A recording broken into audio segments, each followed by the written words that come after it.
When I had the idea of ice cream, that first moment, that like I tasted the ice cream that I made with essential oil the first time, and like I knew, the sky opened up and had this vision of who I was going to be or whatever.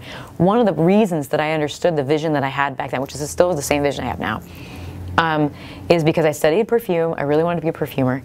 I studied pastry because I was working for an incredible French family in all of their French-speaking kitchen, and art, and I lived in Ohio, and I knew there were cows nearby. Oh, I mean, Columbus is like my moral compass. It's my centering. It's the place that I come from. It is like my church. I don't go to church. I mean, like this is where I get it all. You know what I mean? And it's knowing people of Columbus. And for me, it was over the counter. You know what I mean? Just learning and interacting with people of the city. That I like built everything that like who I am as a human being, but also who we are as a company. And so there's nothing that we do at Jeni's, whether it's in LA or here or anywhere, that isn't directly tied to the foundation that comes from this place. I knew that that American ice cream could be so much better than it was, or better and more interesting.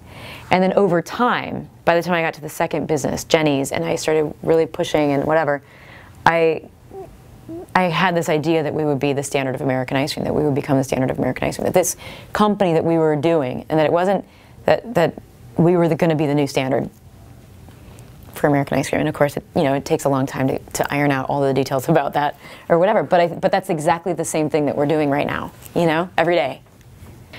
It makes you want to be the Joe Biden of ice cream, right? It makes you want to like do, not just make great ice cream, but really, really do it as a community of people who make things and pay people fairly and like be and live up to the standards that we created with the customers here in Columbus, but like, and the expectations that people have of it, not just in the quality when you eat it. So ice cream is a scent. I mean, you scent ice cream, and so, like vanilla is a scent, Peru balsam is a scent, and then butterfat absorbs scent, and then you can. And it gets locked in, and so you can load it up with scent, freeze it in there, and as soon as it hits your tongue, just like a perfume in the old days where you would use a fat to hold all the scent, as soon as you put it on your tongue or your skin, the scent comes out. So even vanilla, even an inexpensive vanilla, even a synthetic vanilla, is that. The cheapest, crappiest vanilla is still that scent. You could think of it as an edible perfume. And so that's what we do, right? We scent cream, and that is exactly what all of it is, right? Whether it's pistachio, because that's scent, or chocolate, or coffee, or chamomile, or vanilla, then you can identify like trillions of scents in your nose, or a trillion or something, like a lot. 5 flavors on your tongue, a trillion different unique scents in your nose, something like that. I mean, it's a lot.